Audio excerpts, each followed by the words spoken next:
right. So today we're going to be looking at the Points Lovers fuseki by request. I've been seeing a lot of people play it lately, and a lot of people have been questioning it.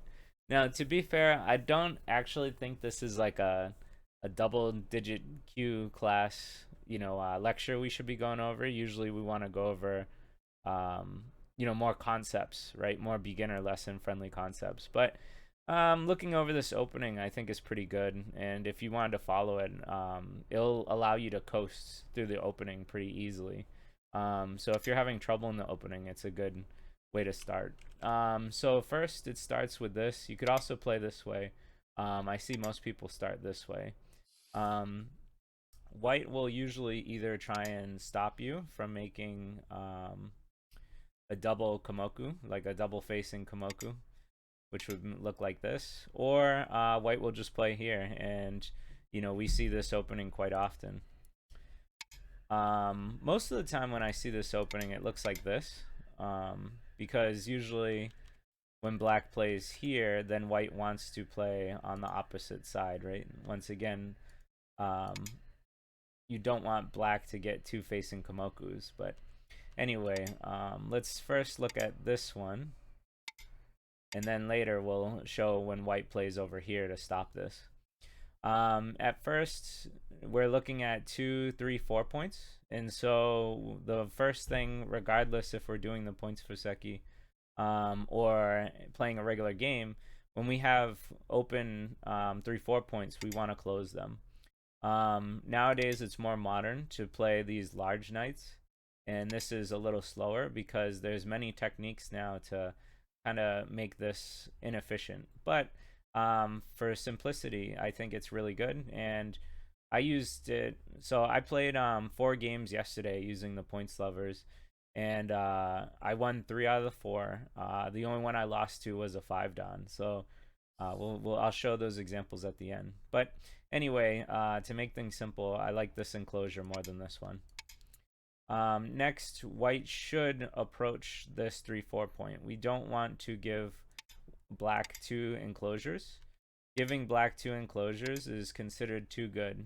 Both pros, AI, and even Open Theory before 2016 agreed that giving 2 shamaris to black is just too good. So first we'll look at this one, and then next we'll look at the lower one. With this white approach to the 3, 4, it's very simple. If you want quick and easy points, you can attach under. Other josekis would be something like this, but I usually see this when there's a high approach, and I use it myself. I like it because it's very easy. Essentially, you attach under, white attacks, black pulls back. White usually plays this way. In the past, people would play this way, but now it's almost specifically like this formation. Black will now expand himself, getting about 15 points, pretty easy. And then white will usually play here to create a base for white's self. Most people play high. Either way, is fine for this opening. So next, because this stone has already extended and is very low, it's made this side unappealing, right? Like, both players can't get a large amount of points here. White's breaking up this area, so there can't be a big moyo. And same with for white's perspective, like white can't get a lot of points over here because black's already over here. So the direction of play, brings us to this area. In the past, and even now, like, I still like playing these large expansions to get a big moyo. But the Points Lovers fuseki is not about big moyos for black. It's about guaranteed cash, getting as many points as possible.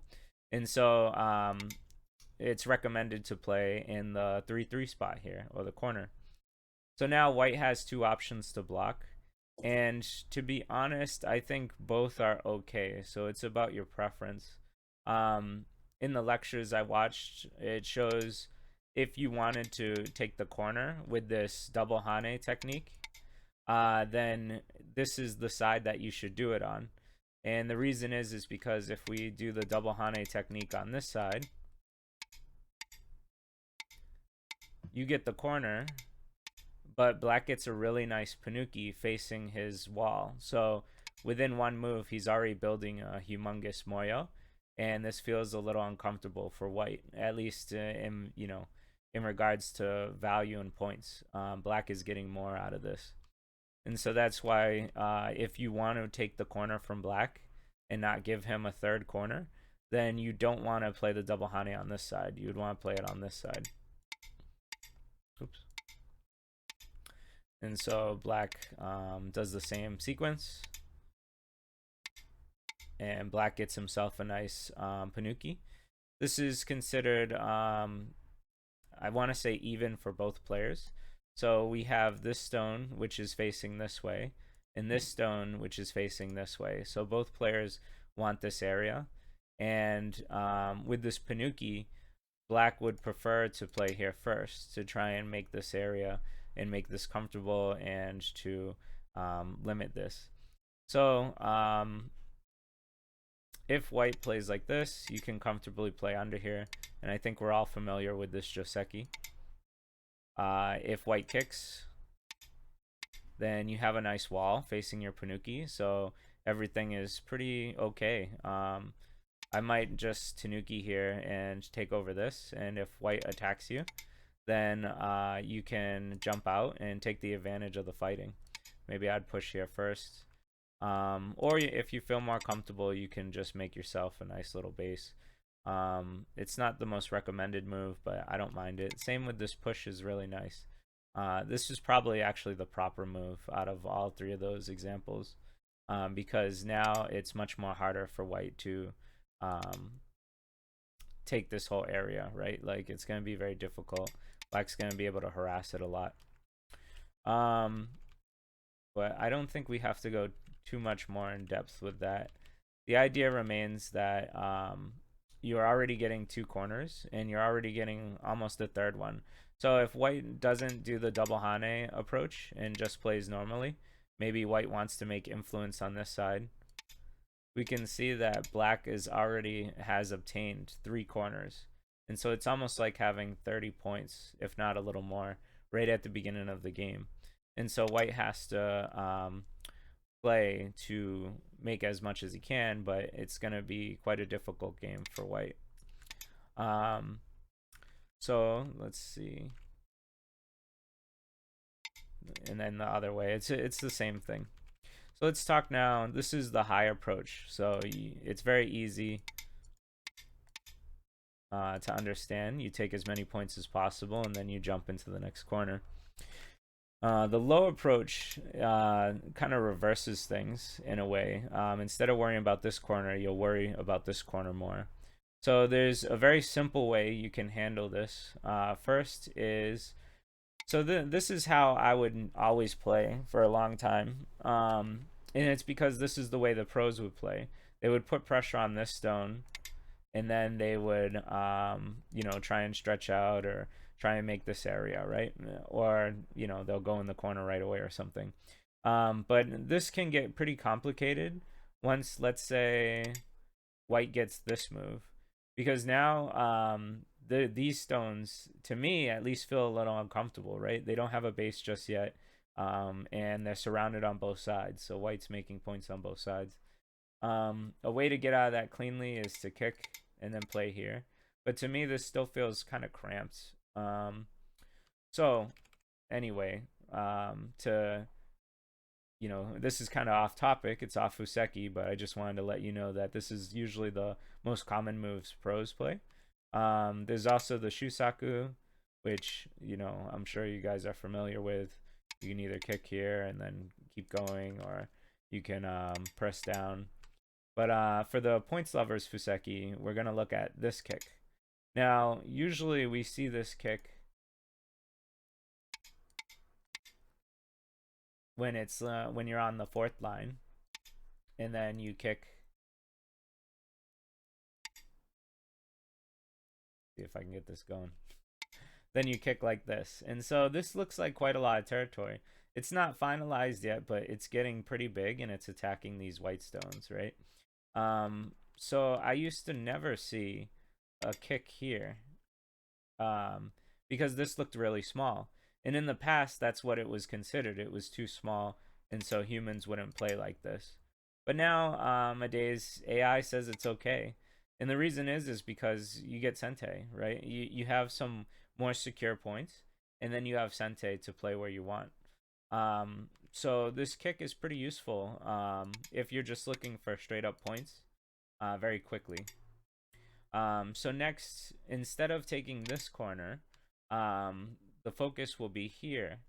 And to be honest, I can't tell you exactly why. I think it's because after all is said and done, it's very similar to whether you pick which side. I'm not sure why this corner is more of the focus, but we can look at, actually, I can show you why, but even in this formation, this looks okay, right? Black still got his 3 corners. White has some moyo, and then black has a group to attack and a group to expand off of. So if you're comfortable with just this points lovers fuseki to make as many points as possible, you can kick here and remember this. But this is why this side was more important, and the reason is because you can tanuki from here, and these formations to me can get a little I mean, they're simple, but they took me a lot to memorize. It took a lot of effort, and I don't know why, but I'll show it in the video so you guys can have it and you can rewatch it. But a lot of times, if somebody approaches me, I won't tanuki. That's just my style. I've done it in the past, and it always becomes complicated, and I mess things up. So usually I don't tanuki here. But I'll show you in the Points Lovers Fuseki how you can tanuki if you want to immediately make sure you had 3 corners. So for white, once this is completed, let's say it just goes like this. It doesn't matter if it's this way or this way, right? Like, it doesn't matter. I'm just doing this to finish it. But once this is finished, white's going to get Sente, and so now can take the second move against this corner. Now, in the past, we used to play like this, and then we would jump, and then there was a weakness here later, right? And this was pretty flat, but it was okay. And today, I still think it's okay to play if you want to play this way. But there's another move that was introduced with this fuseki, and it was this kick. This looks so strange to me. It looks really slow and cramped and bunkering down. And I tried to tell my students never to just bunker down, right? You usually want to try and break out. It's more valuable to be out. But when we kick here, white has a few options. First, if white plays something like this to strengthen himself, then you can play here, and black is fine and is out. If white plays here, this move still works correctly. Like, black is fine and is out. And the last one we could look at is, well, it's not the last one, but the next one we can look at is this one. So if black plays here, white can either play like this, and you can strengthen. This doesn't work, right? So white has to expand or extend, and now white has this open area. Black is fully alive, has an open door for later, and now would be the time to jump in here. So if white gives you any trouble, you'll have quite a lot of places to expand. So you can break up this area, and if you break up this area, then this white wall is doing nothing, right? Like, it's not doing what it's supposed to be doing. It's supposed to be giving influence into, to later create territory, and black can break it up, and so this becomes a problem for white. So when white plays, once black kicks here, if white plays like this, you can actually kind of use it really well. If white pushes like this, well, now you get this move, which is nice. And then it still kind of goes into the same concept, right? Where you can play something here. Or wherever I was. So something like here, right? And then the other one is, if you wanted this more, instead of connecting here, you can Atari. And so when white takes, you take, oops. And so black gets a really nice formation this way. You can see, black has a pretty strong wall facing his stones. And white fully isn't making its full potential just yet. There's still open area, right? Um, so this is really good. So if you want to try Tanukiing from here in the Fuseki, this is probably the most complicated thing you can do, which will probably work in your favor because if they haven't studied this, then it's pretty weird. It's a really weird move. Now the Hante move, or the correct path for white, isn't to play here, here, or here. It's actually to play here.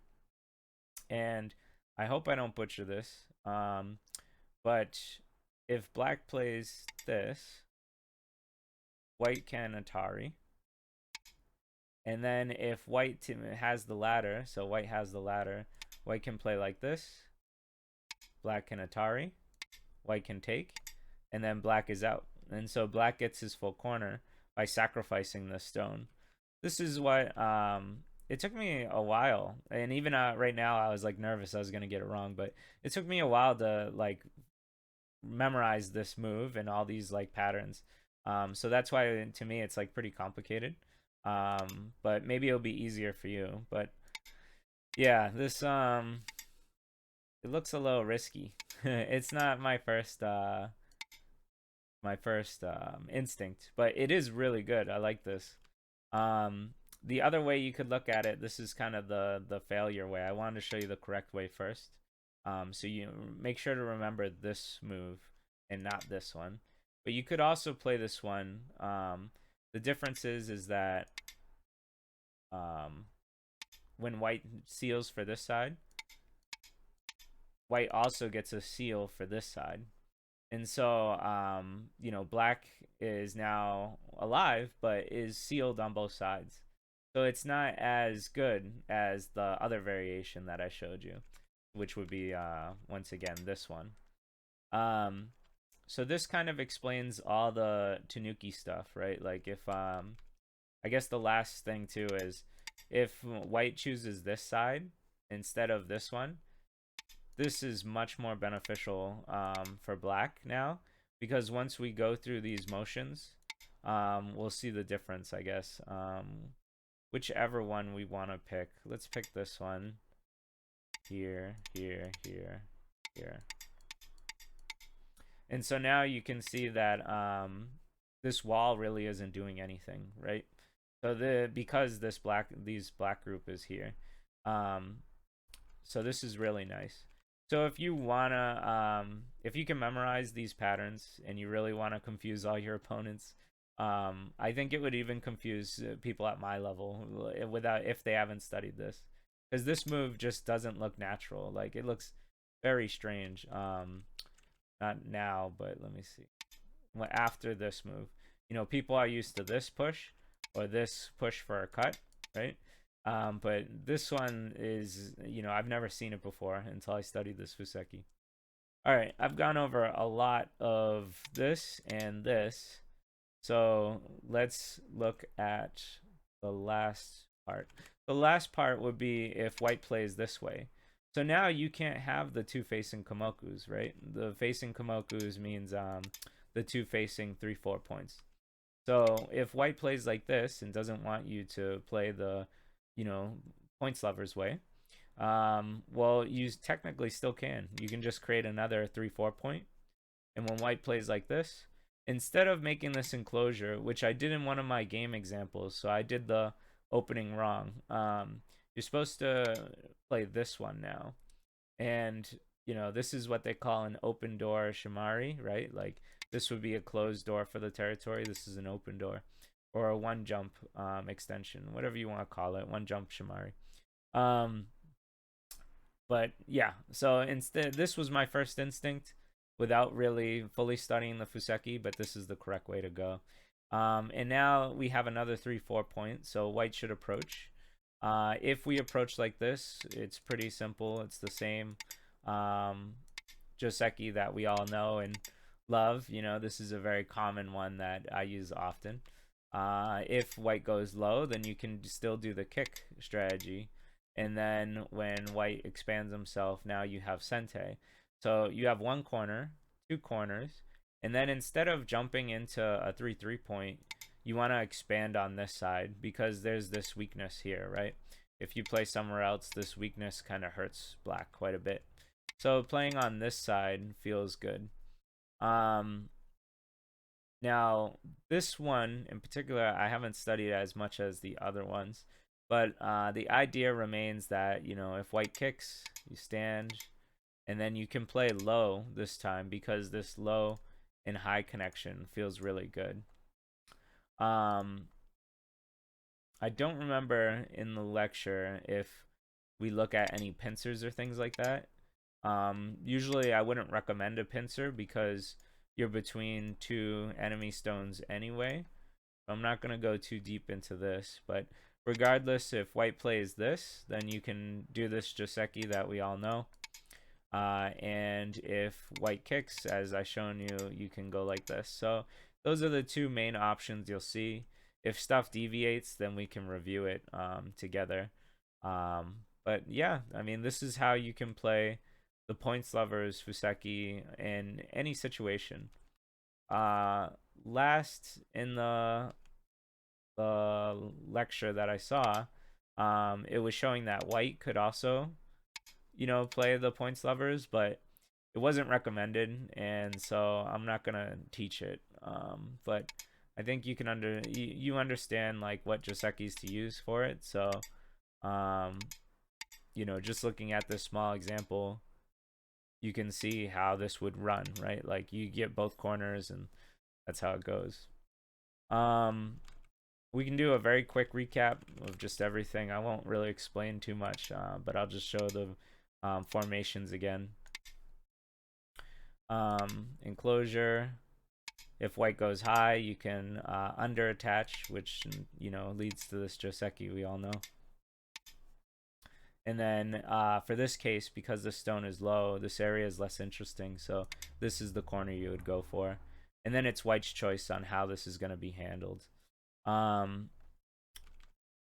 If we go for a low, then you can either make things simple and kick.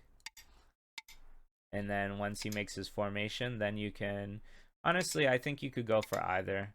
I even like this. But if you want to go for the... I think the reason we go for this corner is because it keeps this extension open for black, I guess. In my normal style, I would play like this if I wasn't following the point lovers fuseki.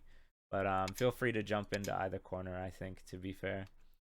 And the other one is tanukiing here. So if you tanuki, you take a corner. Specifically this one. This is, when you tanuki here, this is the corner you want. Because white can make a mistake very easily. And even if white plays it properly, you're still perfectly fine, right? No matter what white does. This is the correct way for white, if you want to remember that.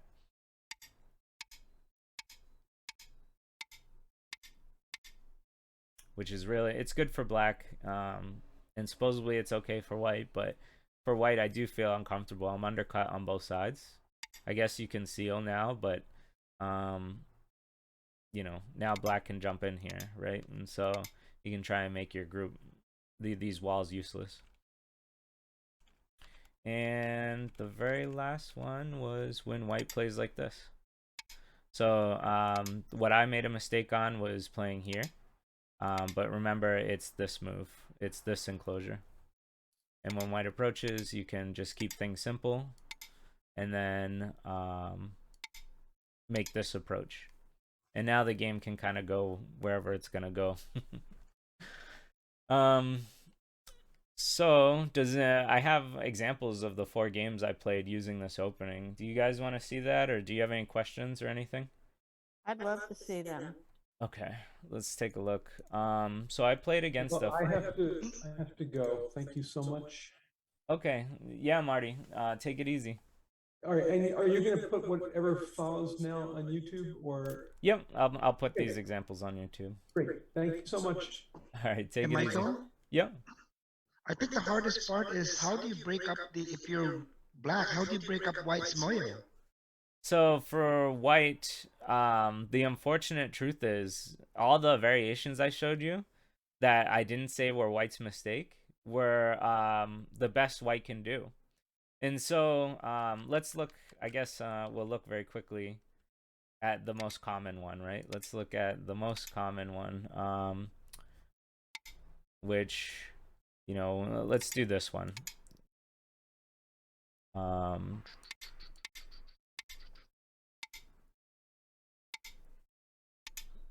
So once again, white can choose. Even if it goes like this. Right now I'm playing a game with Drazi, who's Neil from the MGA. He's one of the head people of the MGA. And we have a game just like this, right? And so for white, you need to really play influentially in a Moyo-based game. You just have to be prepared to fight, right? So you were asking how to break this up for black. Well, I mean, as white against black, right? That was the question. How do you break black's Yes, formation? yes. Uh, How do you you, go in there? yeah. Oh, are you saying for black to go in here? Yes. That's what it sounds like, yeah. Oh, okay. It looks scary for black. I guess so. Yeah. It could look that way. If you looked at my Sanrensei Yeah. opening, you could use the same strategies. So if I don't know where white would play, maybe white would protect this. But yeah, I mean, you could play here to break this up. You can play here. Um, it's hard for white to fully kill black here. And even if you play lightly and allow some of your stones to die, then you can still make a nice formation. I don't have the perfect answers for how to break this up, but there are many holes, right? There's like here, even playing something like this or this is going to break up this area. It's actually pretty hard for white to keep all his points as long as you find a good point to pick at, right? I guess the best way to figure that out is to look at the games that have been won as points lover, because obviously black was able to reduce white's potential. So I guess looking at how that was done in those games would be the answer. Yeah, I mean, there's many strategies. If you face against the computer and use the Sanrensei, right? Yeah, they'll just pick you apart. And so, this isn't really guaranteed territory for white. It looks scary, but there's plenty of places that you can really break them apart. I know that's not perfectly answering your question, but that's the truth of it, right? We just have to spend a lot of time. I guess we can look at my most current game with Neil and see how it was handled. And it's not perfect, but let's see. Now I didn't play the points lovers fuseki per se, but he still ended up getting this big like open area, right? And so instead of him playing this move, he ended up playing here. And so then immediately I came in here to try and break it up, right? Because I don't want to deal with it either. So this is kind of how it went. I ended up getting a nice formation down here. And now this is all broken up.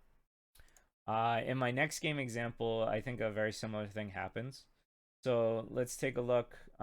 Just looking at the AI chart, all the way up to move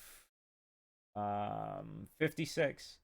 My opening was good, right? Like I used the point lovers fuseki and against a 5 dan player, and my opening was at a 5 dan level. So this fuseki does work at a high level, and so that's why we're looking over it. But let's review the game from the start, and we'll see how a 5 dan handled it. Now I lost this game, mind you, but that's because I did poorly in the middle game. So let's see. So you can't knock the points lovers fuseki for my middle game mishaps. But same thing, right? This is everything that we learned. Everything that we learned, right? And then I played here and then here first, which undercuts this area. So when we were looking in the lesson, white played here and then black played here. So I didn't have this luxury But in this game against the 5-dan, he played this way.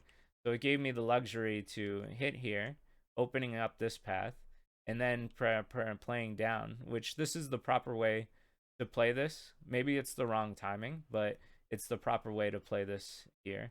So I end up getting pretty much a guaranteed 10 points, and I undercut white. And white doesn't immediately block here because that's considered very slow. So if you were really concerned about this area and you got this Joseki pattern, then this is how you could break up this area right away, right? You could play something like this. And this is endgame. I don't recommend doing it, but you can. So if this is what you want to do, you can do it right away.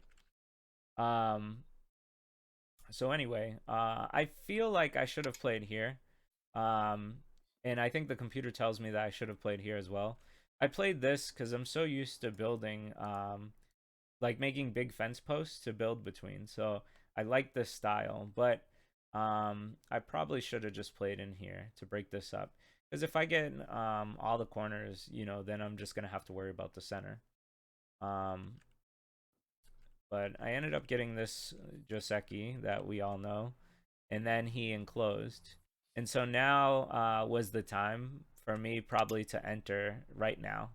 But instead I played here, which gave him an extra move.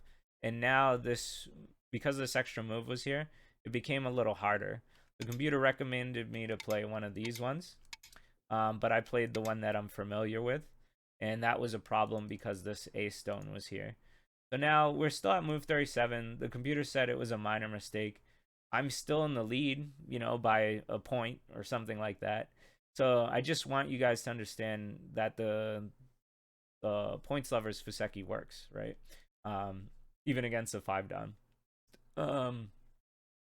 But anyway, so the rest of it was just my failure. I thought I was doing pretty well here, but this was a mistake. The computer said to play here, and it would have gotten me out, right? Like, you can't really split me apart, right? You can split some of it, but I'd be fine. I'd be out, right? But I attached and then attacked and attacked and attacked. And then this was my last failure. This was the big turning point. Move, you know, not 56, move 57. So I should have, I think, played one more time and then played something like this. And I would have been fine. And the game would have been still completely even. And I would have had a better game. But instead, I played this attachment. He was able to, you know, cut me. And a lot of problems ensued. And then later, I think I got killed, right? So I just died. So the few minor mistakes I did, which might have been less than a point of a mistake, was here instead of here, or here, or here. And then this attachment would have been better here. And then this attachment was wrong, so I should have played a little more forward and then come back at A. So I just wanted to show you that this works. Do you guys have any questions on how the opening went? Does this look like it did in the lesson? Yeah, it makes lots of sense. Okay. Yep. All right, cool. So next, I played another game using the points lovers, and this was against a 3Q, so not a 5-dan, a little easier. And I was doing great until, once again, the middle game. You can see the points lovers worked tremendously well for me until move 180, and I made some type of mistake. And then he should have won, but he made an endgame mistake, and it's obviously won by 2.5, I think it was. It was a very close game. So many dead stones too on both sides. Yeah. I like to fight. So this is a good example because it's that cross one. But I made a mistake, and I saw that after I played these games, and then I watched the lecture again. So this is a mistake. It should have been here. So keep that in mind. But he played here, so it kind of worked out. I got 2 corners very easily. So I'm already at like 25 points, I would say. So same thing. I think this is better than this one, in my opinion, because I really like to build this area. This is going back to my old style compared to the points lovers. But I like it, so I'm just gonna. Is there a reason not to R3? R3 over here? Yeah, So this one? yeah. No particular reason. Well, actually, yeah. So if it went like this, back in the day, I mean, I don't know how useful it is now, but when I go back to my training, or if you ever read the Janice Kim books or any old opening book, right? This double wing was considered to be godlike. Like, this was so good for white. It makes this huge moyo and is breaking this moyo, right? Because the direction of play for these stones want to be here. So Right. giving white a double wing is not okay, at least in the old style. I don't know how modern AI considers it, but to me, this still looks amazing for white and bad for black. So this is why I wouldn't play here. This is the focus of the area. There's more points to be made, here, I think, right now. Because this stone is facing this way, and this stone is facing this way. So this is the value area. But, I'm not a 10 Don player, so maybe this would have been better. I don't know. um, so this all worked out fine for me.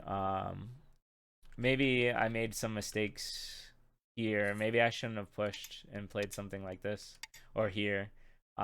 Because normally white would play this way, and then we would play here, and it would go like this. And so this is a very normal looking Joseki to me. But he played here. So I was like, oh, this feels like a mistake. So I should capitalize on it. So I played here. But then this felt bad, right? Because there's a cutting point here, and this is a ladder works for him. So I think maybe I should have just played this because it prevents this cut, right? So I messed up. But I still felt okay. I have 3 corners. So it's almost become the point lovers, close to it anyway. And then I even took a 4th one, which felt good because this wall is undercut by this stone. So this felt good for black in the moment. Later on, I might not have handled this stone as best I could. But in my opinion, he didn't handle this right either because he looks extremely cramped. Like, this feels really good for black right now. And it was. Is that someone on the stream here? I mean, on the recording with me? I don't know this person. I know him. But that's interesting. He's messaging you, huh? Yeah. I don't know. But anyway, so when we looked at the AI chart, right, I was like dominating all the way to move 180. So you could just see that this was like destroying him. Like, everything was working for black until I made some type of mistake. I didn't review this game to know that mistake, so I'll quickly just go to 180 and see what's up, just really quickly, I guess. Okay, yeah, I did review this actually. So if I played here, then I would have killed this whole white group, and I missed it because there's a double ko here. So I thought that if he had a double ko, like, it would be really hard for me to win because he always had ko threats. But the computer said, nope, I can just play here and then kill everything, and this isn't worth it. But anyway, that's either here nor there. Obviously, I don't think this matters to you unless I showed you the full game and how this all came about. But just really quickly, I had a big lead, so maybe I should have played much more lightly. Instead, I wanted to break up this area, so that was greedy of me. And then it became a little bit of a problem for quite a lot of moves. Right now, we got into this big fight, and it's life or death for either of us for a long time, all the way up to here, right? It was still life and death. But anyway, we're not. This isn't the lesson, right? The lesson's on the opening. So let's focus on the opening. We're already 45 minutes in. This is probably the longest lecture we've done ever since the Tetsuji one. But anyway, so this one I faced a 7Q. I didn't purposely face any of these people. I just put up a challenge, and then people, took the challenge. So I didn't really have a say in who I was gonna face. But let's, I guess, start from the beginning. You can see I won this game like throughout the whole game, pretty much. So this was similar, and this time I did it right? But when he played here, I got kind of confused. So I just enclosed both enclosures because this is known to be good. And when he played here, this was a big mistake because now I got this. And so pretty much after this, I felt really good for the whole game. He did pincer me. And this is, I guess, what we talked about, right? In the lecture, I said I didn't really want to go over any pincers because, well, one, in the lectures I've seen, they never showed the pincers. And mainly because this pincer shouldn't be good because it's between two black groups. So whether I handled it right, it can be a debate, which I don't think I handled it all that well. But I got into a nice big fight, as most of my games do. And eventually I win this fight, right? So, but to go back to the opening, this felt really good getting 2 enclosures. If you can get 2 enclosures, apparently even 7Qs don't underestimate how important 2 enclosures are, right? And so white should have played here to break up my enclosure. And then white should have definitely played here to help his 1 jump enclosure, but he didn't understand how to play the opening that well, and direction of play, and then I was able to kind of take all the best stuff.